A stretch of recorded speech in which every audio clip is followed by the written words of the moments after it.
Um primeiro agradecimento ao nosso irmão pela sua visão, também pela sua confiança para conosco ao entregar-nos o microfone diante dos irmãos, sabendo agora também que a nossa responsabilidade não é apenas uma responsabilidade local que se restringe às paredes desta casa de oração, mas a partir do momento em que os seminários são gravados e colocados também online, temos aqui também uma responsabilidade acrescida para todos aqueles que estão de fora e que nos veem.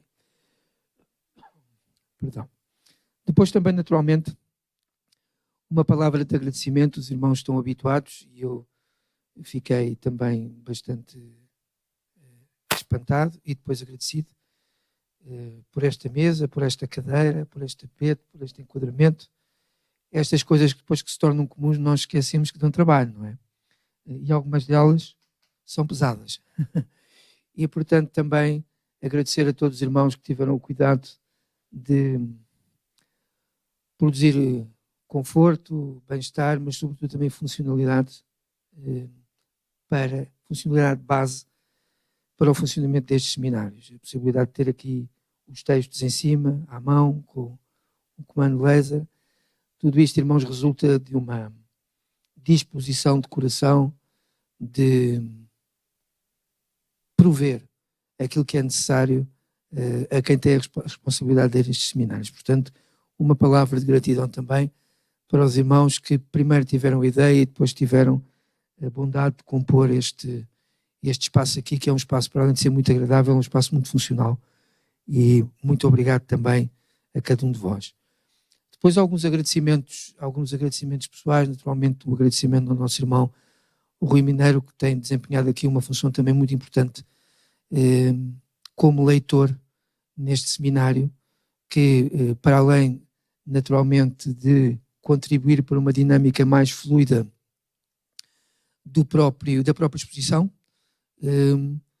dá também ao responsável pelo seminário a possibilidade de, naqueles momentos, ir reorganizando o seu pensamento e a sua exposição. Há alguns outros também irmãos, lembro a nossa irmã Elizabeth Carlota, que teve também, e o Luís, muito atentos a esta circunstância e nos foram referenciando alguma bibliografia que ia saindo e que eu tive a oportunidade de adquirir. O nosso irmão Manuel Fadista, que de acordo com o seu gosto particular para a música, me ia também enviando para casa alguns links de vídeos relativos a produções musicais de salmos, aos irmãos que foram colocando também as suas dúvidas, também ao irmão Joel, que tem tido algumas conversas muito interessantes e estimulantes comigo relativamente a este ponto. E, portanto, irmãos, fica aqui o agradecimento pessoal.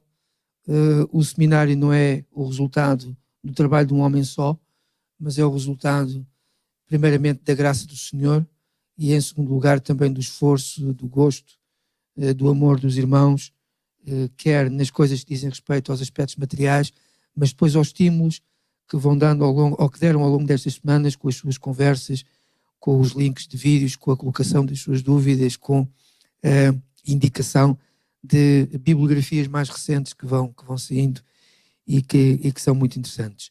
Um bem-aja a cada um, desde o nosso irmão pastor aos irmãos que de forma anónima mais contribuíram, os irmãos também naturalmente do som e do audiovisual, do multimédia, que têm sido, como notam, um apoio fundamental para este seminário, ampliando a voz, produzindo ou dando a possibilidade do suporte audiovisual também do seminário, um bem-aja também para as pessoas que no departamento do som e da multimídia têm provido os meios técnicos para que este seminário e naturalmente os próximos pudessem ter as melhores condições possíveis.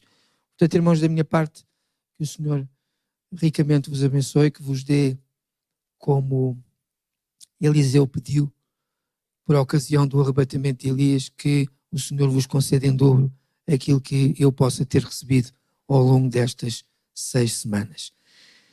Dito isto, irmãos, e porque pensava que era, que não apenas que se justifica, mas que é também importante, Vamos então, irmãos, entrar nesta última sessão deste seminário sobre uma metodologia dos Salmos.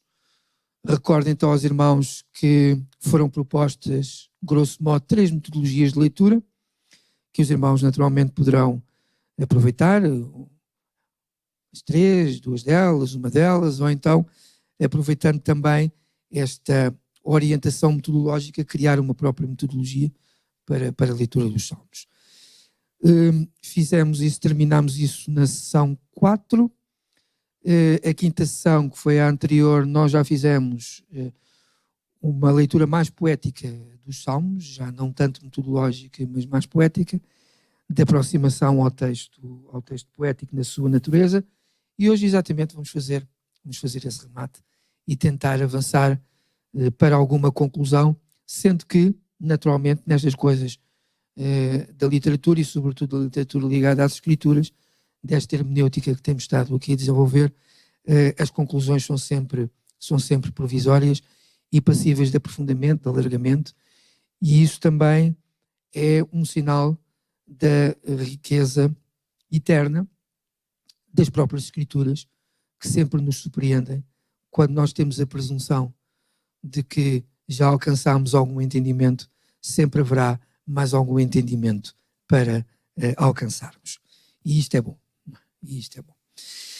Então, irmãos, hoje não há slides, há o nosso slide permanente, que é um slide também bastante agradável e muito, muito interessante no seu conteúdo e também estimulante do ponto de vista gráfico. Hoje temos, digamos, uma sessão mais autoral, um bocadinho mais próxima dos meus apontamentos. Os irmãos perdoem-me um pouco algum tempo de leitura que se vai fazendo, mas a escrita tem esta grande vantagem de disciplinar o pensamento. A escrita tem a grande vantagem, penso eu, de disciplinar o pensamento, de evitar algumas derivas da oralidade, e, portanto, eu hoje trouxe alguns blocos um pouco mais organizados, por ser também a última sessão, onde a deriva terá, enfim, um caminho mais estreito, e, portanto, a escrita acabou por disciplinar um bocadinho mais também este pensamento, digamos assim, conclusivo. Então, irmãos, começando, lembramos a aproximação que nós fizemos na última sessão, trazendo um pouco esta designação mais geral de Salmos de Davi. Os irmãos já entendem que o livro de Salmos naturalmente não é um exclusivo de Davi. Davi terá cerca de uns 150 de 73, 74 salmos por aí. Temos mais autores sem ser os salmos davídicos, ainda que naturalmente os salmos davídicos cumpram um número maior de poemas nesta coletânea, não é? Para além de cerca de 50 salmos também serem eles anónimos. Mas por uma questão de, enfim, alguma preguiça metodológica, nós falaremos um pouco também nesta terminologia dos salmos de Davi. E lembramos então aquilo que nós falámos na última sessão, irmãos, que os salmos de Davi são um empreendimento de mais vasta importância, de maior valor do que o próprio reino por ele fundado. Porque o reino histórico de Davi terminou, acabou, mas os seus salmos, ou os salmos, permanecem na intemporalidade da palavra do Senhor. E, portanto, irmãos, diremos que os salmos, e particularmente os salmos de Davi, porque Davi também foi um rei histórico em Israel, do ponto de vista da obra do reinado de Davi, os salmos são um empreendimento de maior importância do que o próprio reinado por ele fundado, exatamente porque os salmos sobrepujaram, ultrapassaram no tempo, mantiveram-se no tempo, na sua intemporalidade, mais do que, naturalmente, o reinado do próprio rei Davi. Portanto, a poética dos salmos é uma obra maior do que os reinados do próprio Israel, particularmente de Davi. Depois vimos, irmãos, que preferimos responder ou tentar responder, ou pelo menos tentar pensar a resposta à pergunta: que poesia é esta que os salmos apresentam, em lugar de pensarmos uma resposta à pergunta: o que é a poesia. E, portanto, vimos, relembrando os irmãos, que uma das propostas de resposta à pergunta que poesia é esta que os salmos, sobretudo os salmos canónicos, apresentam, nós vimos que, ao contrário, ou diria melhor, distante da escrita poética ocidental, que é uma escrita muito baseada na rima e na métrica, é uma escrita muito baseada na musicalidade, na sonoridade do próprio verso. Vemos que a proposta poética hebreia é, sobretudo, baseada no paralelismo de pensamento. Ou seja, não é tanto baseada nos aspectos técnicos da escrita, como a rima ou a poética, mas, sobretudo, nos aspectos do pensamento traduzido, concretizado pelo próprio verso, ou pelos próprios versos. E nós aqui relembramos aos irmãos que essa técnica de escrita, nós designámos-la por paralelismo de pensamento, e vimos que havia algumas variações, o paralelismo sinónimo, quando a segunda linha do verso repete o primeiro verso, no sentido de reforçar, de reiterar o seu pensamento. Vimos também que haveria uma outra possibilidade de abordagem do paralelismo através do paralelismo antitético, ou seja, em que a segunda linha contrapõe por oposição ou por negação o pensamento exposto na primeira linha. E depois vimos também o paralelismo sintético, onde a segunda ou a terceira linha não fazem nem um reforço da primeira, nem uma oposição à primeira, mas um alargamento do pensamento exposto na primeira linha. E, portanto, vimos assim, de um ponto de vista um bocadinho mais formal, as diferenças entre esta proposta de escrita poética que os salmos nos apresentam e a nossa própria experiência leitora de leitores ocidentais, de poesia ocidental, muito baseada na métrica e na rima. Vimos depois, irmãos, que a natureza contínua das situações que deram aso à composição da esmagadora maioria dos salmos andava muito em torno das questões relacionadas com tempos difíceis, com a ameaça de inimigos, com questões de fome, de pestilência, etc. Portanto, digamos que esta é a base empírica, é a base da experiência de muitos dos autores dos salmos que depois, de uma forma mais contida, de uma forma mais restrita, traduziram essa experiência de vida, de tempos difíceis, de ameaça de inimigos, etc., numa forma poética, conforme o modelo de escrita que eu acabei de enunciar do paralelismo de pensamento. Ainda numa perspectiva de revisão, lembramos aos irmãos que, nestas circunstâncias, os salmos, ou os textos do saltério, dão voz a um conjunto de poemas que tem uma voz individual, dão uma voz coletiva e individual aos textos poéticos. Vimos também que, deste ponto de vista da voz individual, esta voz individual manifesta nos saltérios, se constitui muitas vezes como orações. Os irmãos lembram-se? Muitos dos poemas do saltério, nesta tradução individual de uma voz, ela apresenta-se como uma voz de oração, e também um número relativamente elevado de salmos, de um outro ponto de vista, se apresenta como louvores. Vimos também de que esta voz individual, que muitas vezes se apresenta nos salmos, poderia expressar confiança, uma voz de confiança, uma voz de adoração, uma voz de ação de graças, mas também, em muitos casos, como nós vimos, o número elevado de salmos que traduzem lamentos individuais. Os irmãos lembram-se daquele slide em que há um número elevado de salmos que se apresentam como lamentos individuais e como lamentos coletivos. Essa voz individual também se poderia apresentar, mesmo em expressão de oração, como traduzindo uma experiência de desânimo, traduzindo uma experiência de ansiedade, um clamor por livramento e até uma vindicação. Uma vindicação é aquilo que se chama, grosso modo, os salmos imprecatórios, onde o salmista pede a morte e a vingança de Deus sobre os seus inimigos. E, portanto, irmãos, vimos, de um ponto de vista geral, estes aspectos na última sessão, verificando ainda, e antes de entrarmos, digamos, nesta fase mais conclusiva, então que os salmos transmitem, ou são a tradução poética de expressões de louvor, de devoção e de oração que manifestam uma comunhão com Deus, ou, por outro lado, brados de desespero que traduzem poeticamente um profundo sofrimento da alma do salmista, que naturalmente deseja que o Senhor intervenha em seu socorro e a seu favor.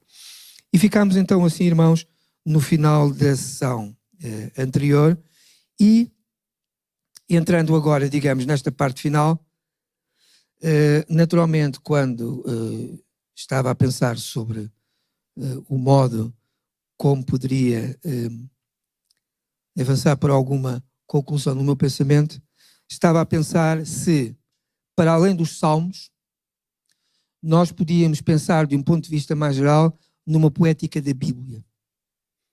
Numa poética da Bíblia. Nós temos falado até aqui naturalmente sobre salmos, mas eu gostaria de alargar um pouco mais o horizonte dos irmãos, ser um pouco mais ousado no pensamento e pensar se há, ou se poderemos ter a ousadia de pensar numa poética da Bíblia.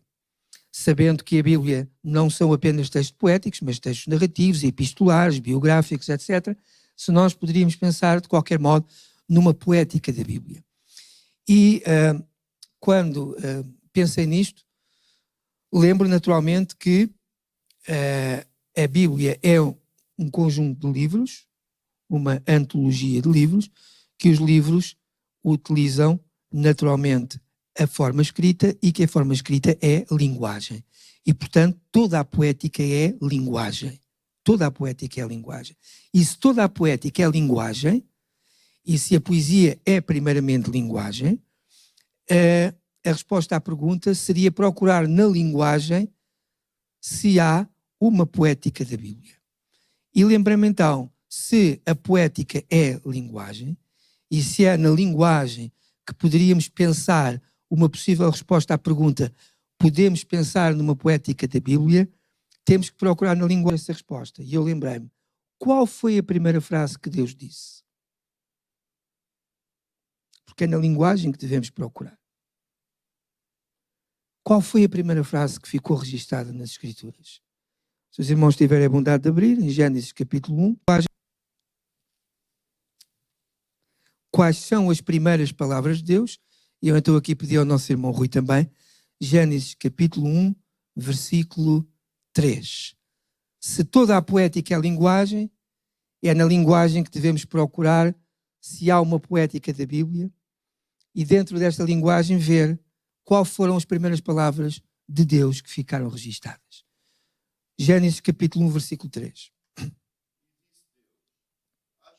E chega. Muito obrigado.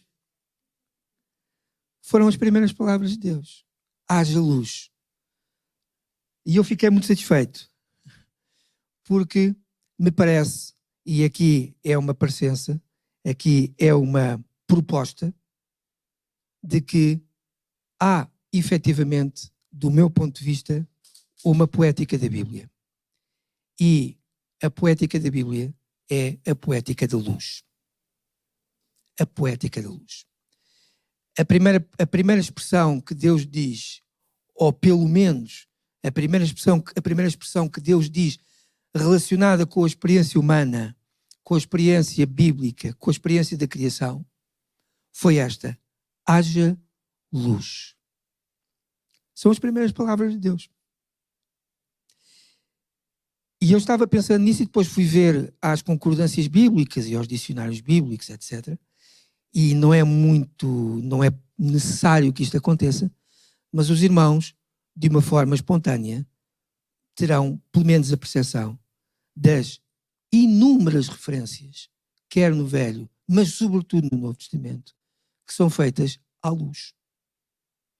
Não há livro, praticamente, da Bíblia, ou haverá poucas exceções, onde a expressão da luz relacionada com, primeiro, a pessoa de Deus, segundo, a doutrina, não façam parte do cotidiano da linguagem bíblica. Da linguagem bíblica.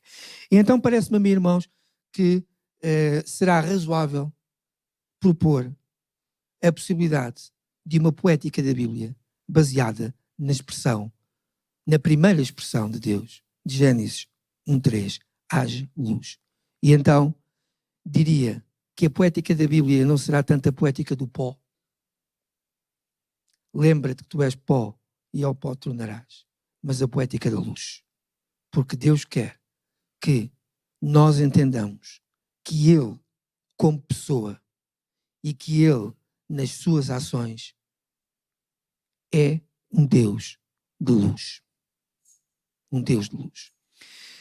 Nós verificamos isso, irmãos, agora argumentando um bocadinho a favor deste pensamento de que a poética bíblica poderá ser uma poética da luz que é superior à poética do pó, e a poética do pó está ligada à experiência do homem, mas a poética da luz está ligada à pessoa e aos atos de Deus.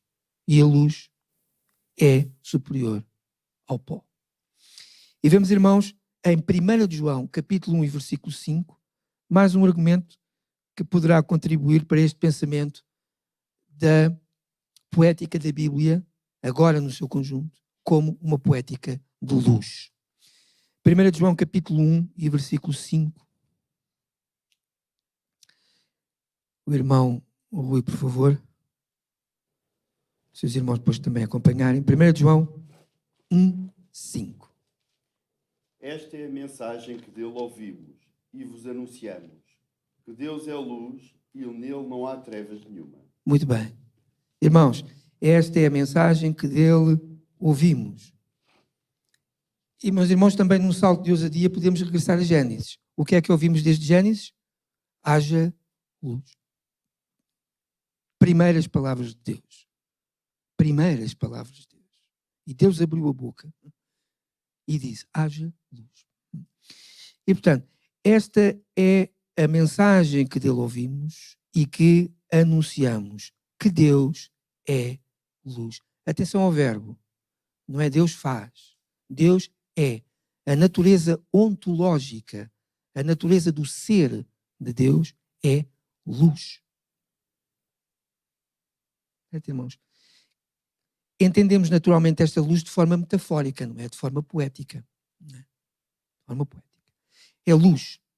E não há nele trevas nenhumas. Ainda argumentando a favor deste princípio, Tiago, capítulo 1 e versículo 17. Mais uma contribuição do nosso irmão leitor, por favor. Tiago, capítulo 1, versículo 17.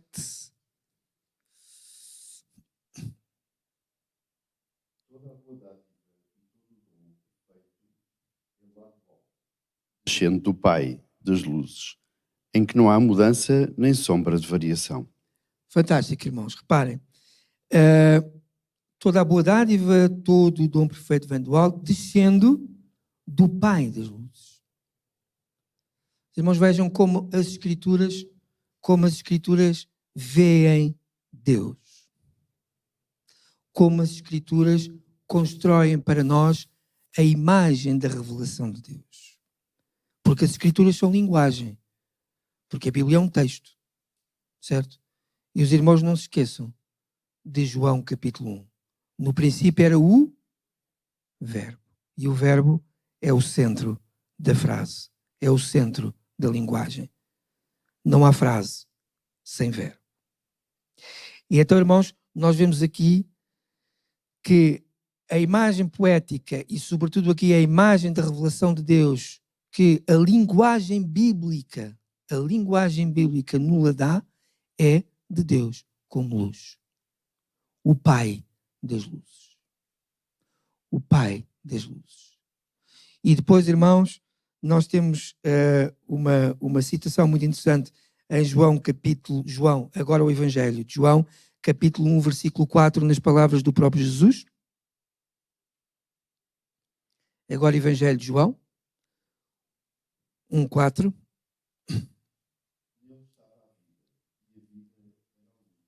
Obrigado, irmão. Então, irmãos, a luz de Deus, a luz de Cristo é a vida.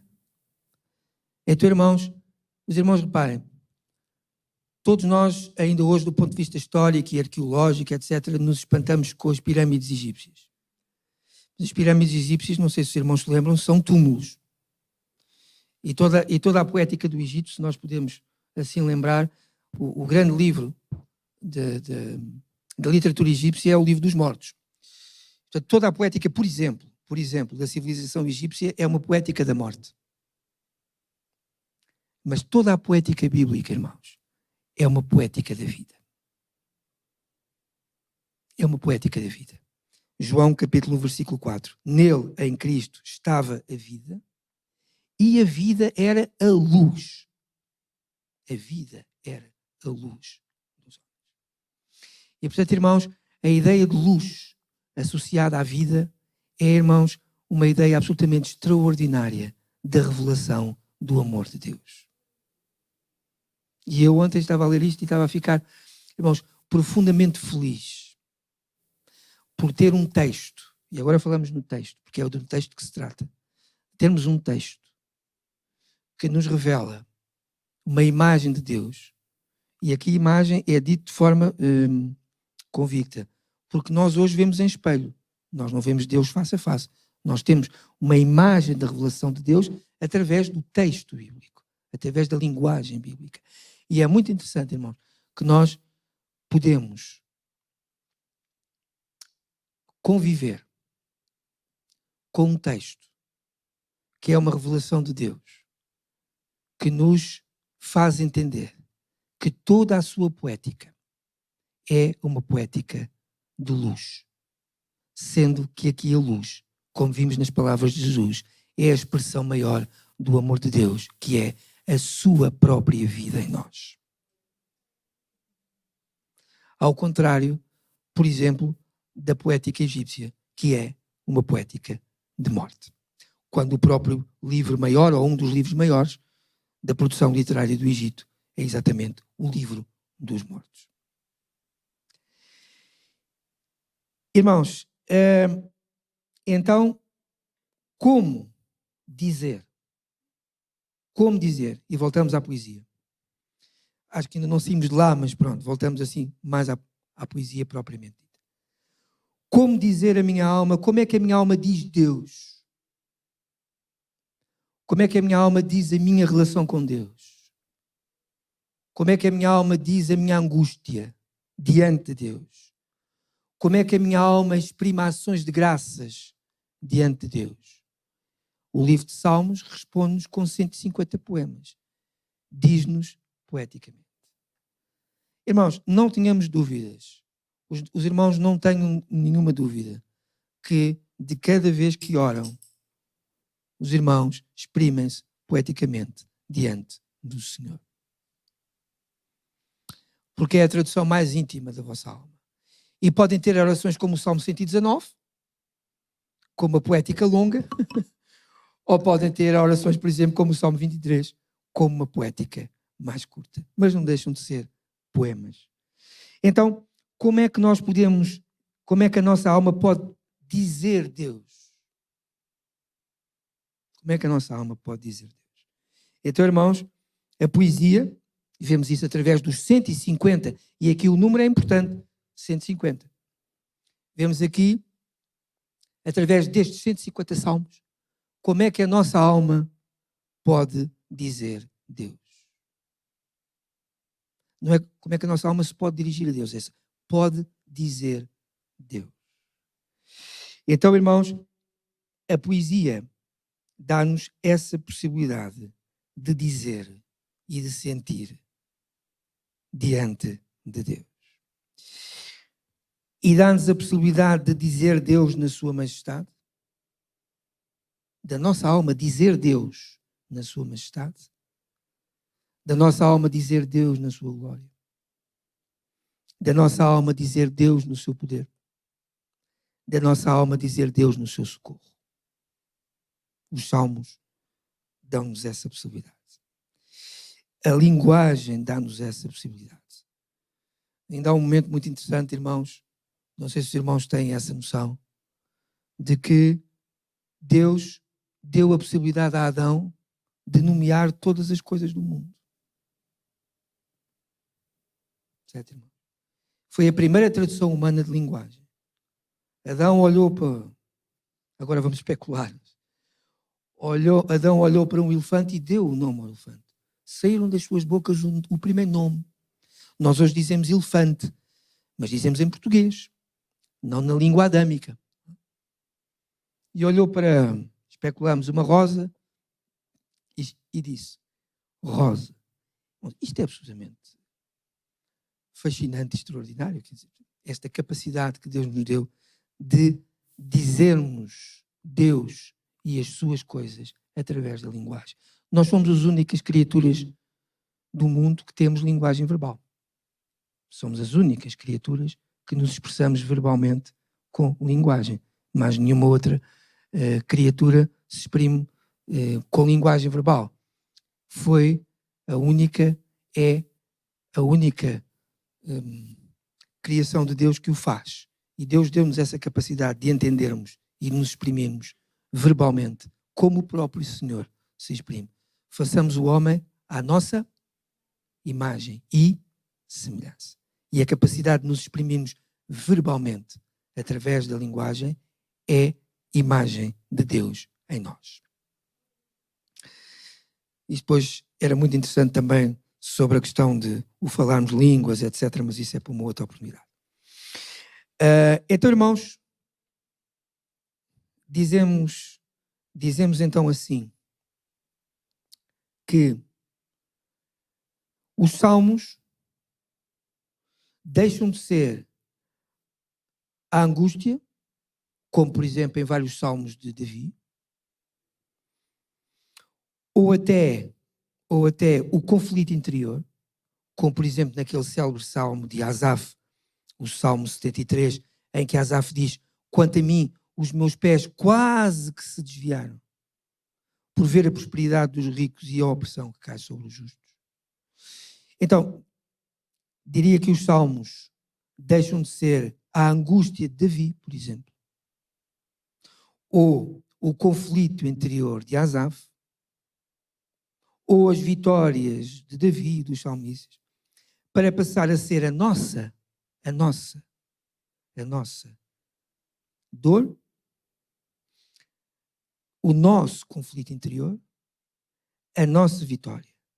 A nossa de quem, irmãos? De todos os que leem os salmos. Então os salmos deixarão de ser a voz pessoal de Davi.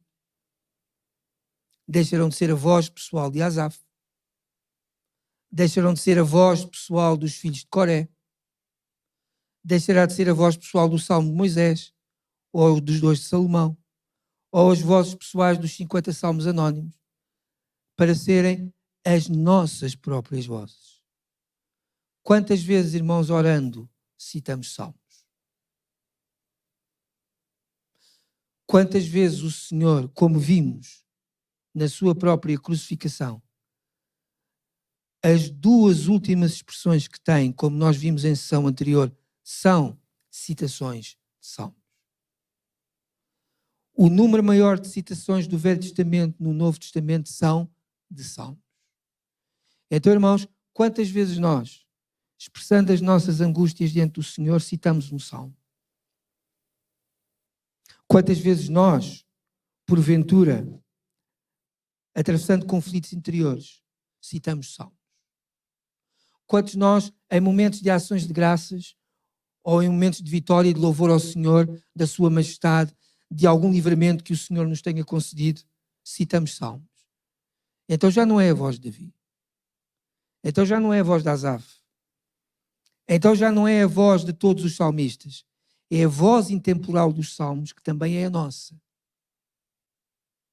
Mas mais do que isso, irmãos, mais do que ser a voz, primeiramente, dos salmistas, e mais do que ser a nossa voz na interiorização dos salmos, para depois os devolvermos a Deus nas nossas próprias orações. Eu diria que mais do que a voz individual do autor dos salmos, e mais do que as vozes de cada um dos crentes, que ao longo das gerações sucessivas têm nas suas orações em diversos momentos citados diversos salmos, eu diria que os salmos, mais do que tudo isso, são a expressão global da voz humana. Da voz humana. Já não a voz pessoal do salmista, já não as nossas vozes individuais, mas a expressão individual da voz humana. Porque seguramente, irmãos, não há ninguém que não tenha, em algum momento de alguma experiência de vida, trazido o eco, a ressonância de algum salmo à sua oração. Então, diria com alguma ousadia que já não são os salmos de Davi, já não são os salmos de Asaf, já não são os salmos de Coré, já não são os salmos dos 50 salmistas anónimos, mas também já não são os salmos das nossas vozes, são os salmos da voz humana. Porque os salmos, irmãos, traduzem toda a experiência humana que o homem pode ter diante de Deus. Toda a experiência humana. Desde o salmo que eu disse aos irmãos, o Salmo 42, que tem aquele célebre versículo, um abismo chama outro abismo, que é, digamos, o salmo do retrato mais trágico da nossa condição, em que quando nós pensamos que alguém já não pode descer mais, haverá sempre um abismo maior onde ele pode descer, onde nós podemos descer, até aos salmos de maior exaltação e glorificação da majestade do Senhor. Então, irmão, já não é o Salmo de Davi, já não somos nós nas nossas vozes a citar os salmos, mas é, irmãos, a voz humana, a voz da humanidade. Dizendo assim, irmãos, que os salmos se tornaram poeticamente património da humanidade.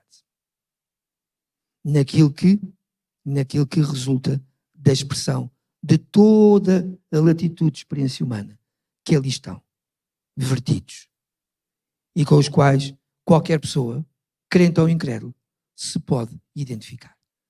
Então já não é a experiência de Davi, já não é a nossa experiência, mas é a experiência de toda a humanidade.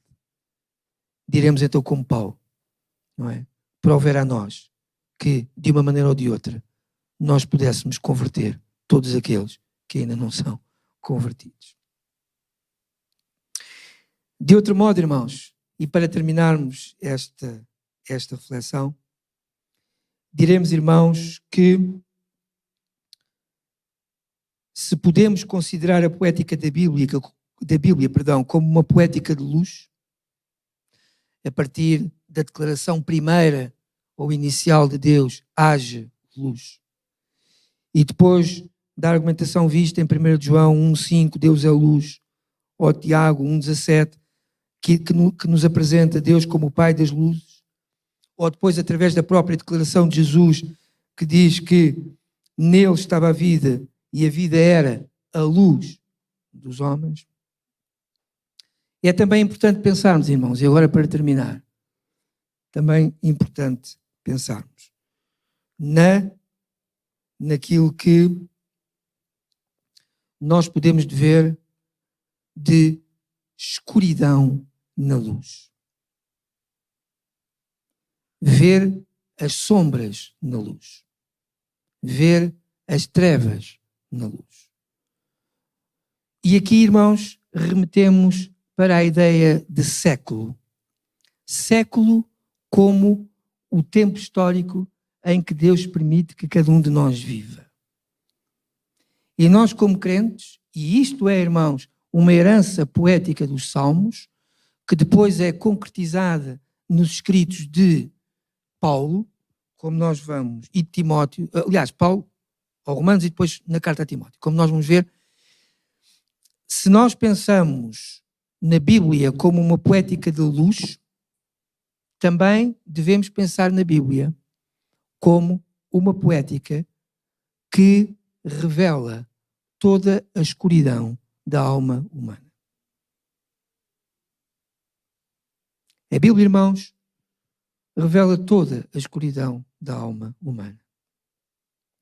Temos no Velho Testamento casos de incesto, casos de violação de irmãos que violam irmãs neste caso, situações de guerras violentíssimas, situações de pestilências, etc., que atravessam toda a Bíblia. Mas, irmãos, há um dos maiores pensadores, ou um dos pensadores mais importantes, aqui é sempre arriscado dizer maior pensador, mas um dos pensadores mais importantes exatamente sobre a questão dos salmos, e sobretudo dos salmos vindicativos, dos salmos imprecatórios, daqueles em que nós lemos o salmista a pedir a Deus que o vingue dos seus inimigos, que mate os seus inimigos. J.J. Collins, porventura um dos maiores especialistas mundiais da Bíblia hebraica, tem esta frase muito interessante que eu vou citar. A força dos salmos é que mostram a natureza humana como ela é e não como ela deveria ser. Mostram-nos como nós somos, na nossa escuridão. E é muito interessante, irmãos, se a poética da Bíblia é a poética de luz, a luz tudo ilumina.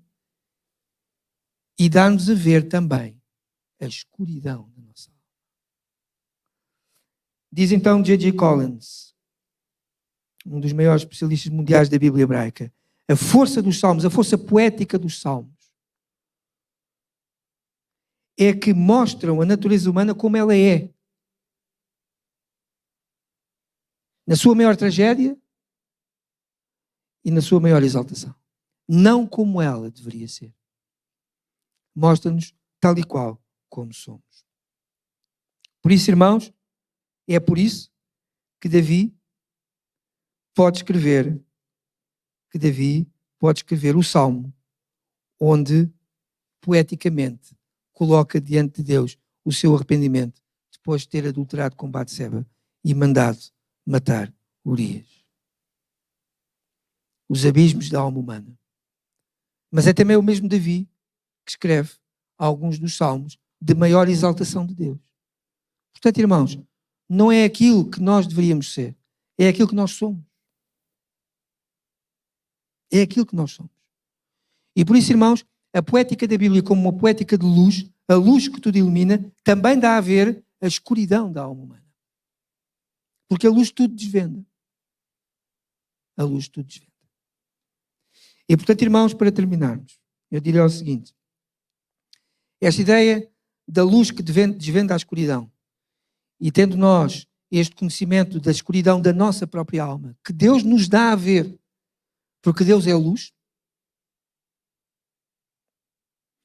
e que nessa revelação confronta o homem com a sua própria natureza, com aquilo que ele efetivamente é, e não com aquilo que deveria ser. Davi, rei, gozando das delícias do palácio, poderoso em Israel, houve um momento da sua vida que foi um adúltero e um homicida. Mas também é o Davi dos Salmos, da exaltação do Senhor, o Davi segundo o coração de Deus. Mas como é que é possível? Porque a Bíblia mostra-nos aquilo que o homem é, não aquilo que ele deveria ser. E também nos mostra a sua misericórdia e, quando necessário, o seu juízo. Porque a Bíblia, porque Deus é luz, também nos mostra aquilo que Deus é. Amor e justiça simultaneamente. Perdoador, misericordioso, mas também justo juiz. Terminaria então dizendo, irmãos, algo muito importante e que tem a ver com a noção, com o conceito bíblico de século. Século como conceito do tempo histórico em que cada um de nós é dado viver. E ligando, irmãos, este conceito de escuridão, e aqui escuridão da alma humana, ao conceito de século. Então, irmãos, direi que o verdadeiro poeta, o poeta em si, é aquele que consegue ver a escuridão no meio das luzes do seu século. E todos os seus séculos têm as suas luzes brilhantes, as suas luzes brilhantes, as suas luzes de glória, as suas luzes de poder, de rico comércio e por aí fora. Todos os séculos têm as suas luzes. Mas o verdadeiro poeta, quer seja ele um poeta secular, quer seja ele um poeta bíblico, é aquele que consegue discernir a escuridão que habita as luzes do seu século.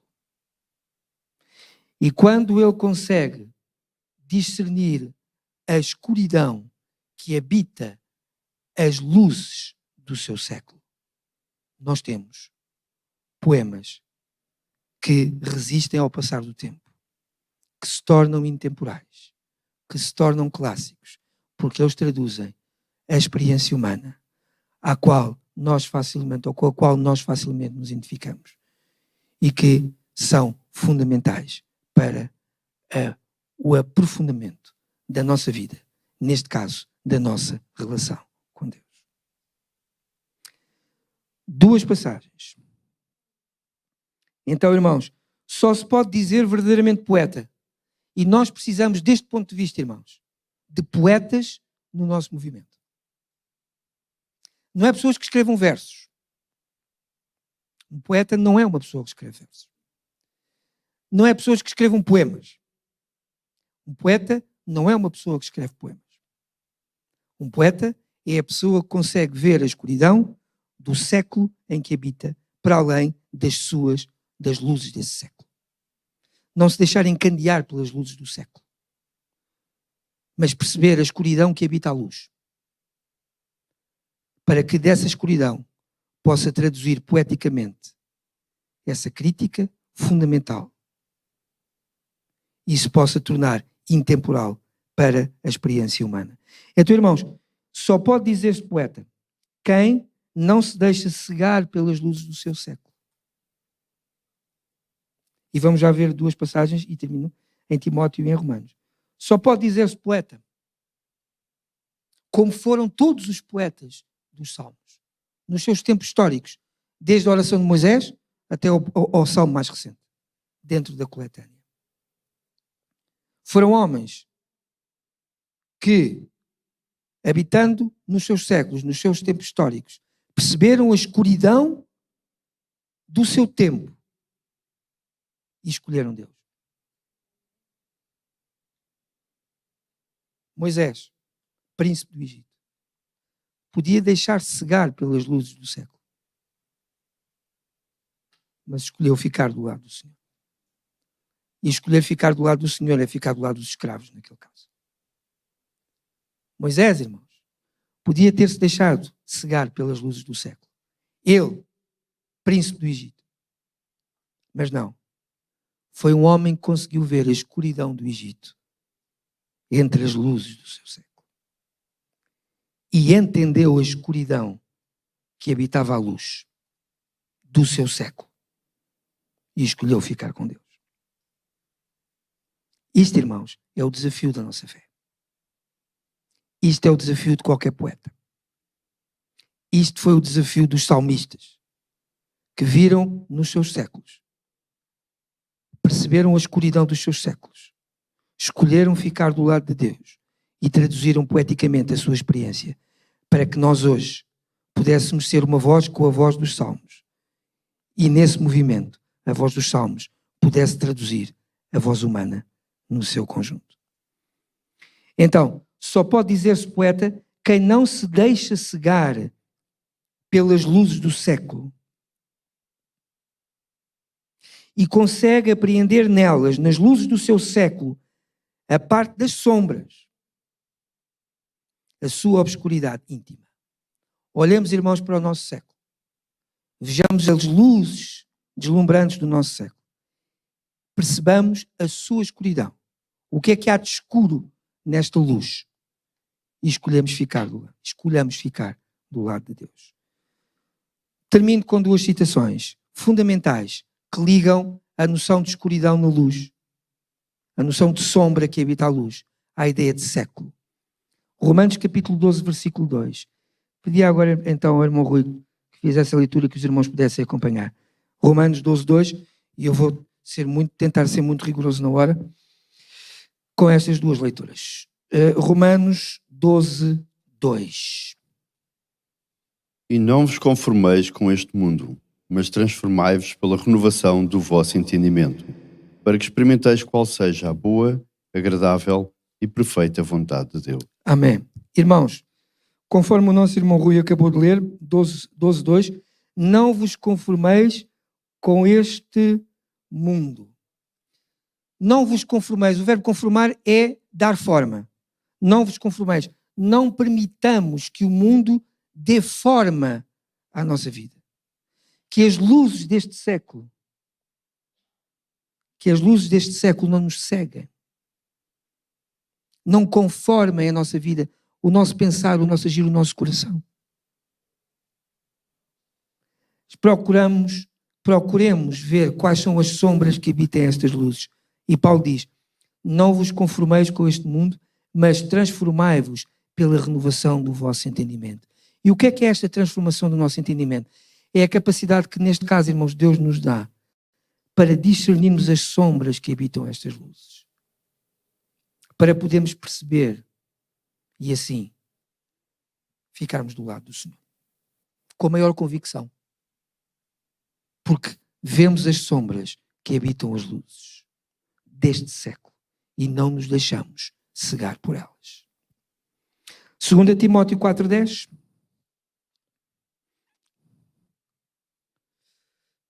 E vamos terminar. 2 Timóteo, se os irmãos quiserem acompanhar, 4:10. Faz favor, irmão. Porque Demas me abandonou... Perdão. 4:10? 4:10, sim. Porque Demas, sim. Porque Demas me abandonou, amando o presente século, e foi para Tessalónica. Crescente foi para a Galáxia e Tito para a Damácia. Arrepia um bocadinho, não arrepia, irmãos?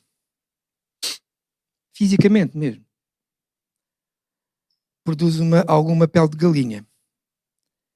Os irmãos, reparem, Paulo estava a falar de um cooperador seu. Como eu sou cooperador do irmão Miguel. Como o irmão Rui é cooperador do irmão Miguel. O irmão João. O Zé Clemente. Como nós somos cooperadores do pastor. É de um homem desta natureza que Paulo está a falar. Na carta a Timóteo. E diz assim, irmãos. Vejam a relação da noção de escuridão com a relação com o conceito de século. O tempo presente que vivemos. Diz Paulo no fim da segunda carta a Timóteo. Porque Demas, que era um cooperador seu, me desamparou, me abandonou. Atenção ao verbo, irmãos. Me abandonou. Deixou tudo, largou tudo. Foi-se embora. Um homem que era cooperador de Paulo. Imagina os irmãos, eu, por exemplo, amanhã pedir ao irmão Miguel que nos encontrássemos aí num café e dizer, pastor, acabou-se. Esqueça. Vou abandonar a minha fé, não é isto. Andei enganado estes anos todos. Como é que isto pode acontecer? Como é que isto pode acontecer? Porque Demas me abandonou, me desamparou, amando o presente século. O que é que aconteceu na vida de Demas, irmãos? Apesar de estar com Paulo, apesar de cooperar com Paulo, porque todos nós somos homens feitos da mesma massa, irmãos. Apesar de estar com Paulo, apesar de cooperar com Paulo, Demas deixou-se cegar pelas luzes do seu século. Pelo brilho das luzes do seu século. E deixando-se cegar pelo brilho das luzes do seu século, abandonou a fé. Abandonou Paulo. Abandonou a obra. Abandonou Deus. Irmãos, que Deus, através da sua palavra, e neste caso particular através dos salmos, possa mostrar-nos a escuridão, as sombras que habitam as luzes do século em que nós vivemos, para que nós as possamos entender e para que nós as possamos recusar e ficar do lado do Senhor e não possamos fazer como Demas, cego pelas luzes do seu século, ter abandonado o Senhor. Espero, irmãos, ter sido de bênção para vós. Espero que os irmãos, depois disto tudo exprimido, possam tirar algum sumo. Vamos terminar, porque eu não queria abusar do tempo. Passou aqui 4 minutos no meu relógio e eu gostava também de ser responsável neste particular. Irmãos, fiquemos então de pé. Terminemos este seminário com uma palavra de oração.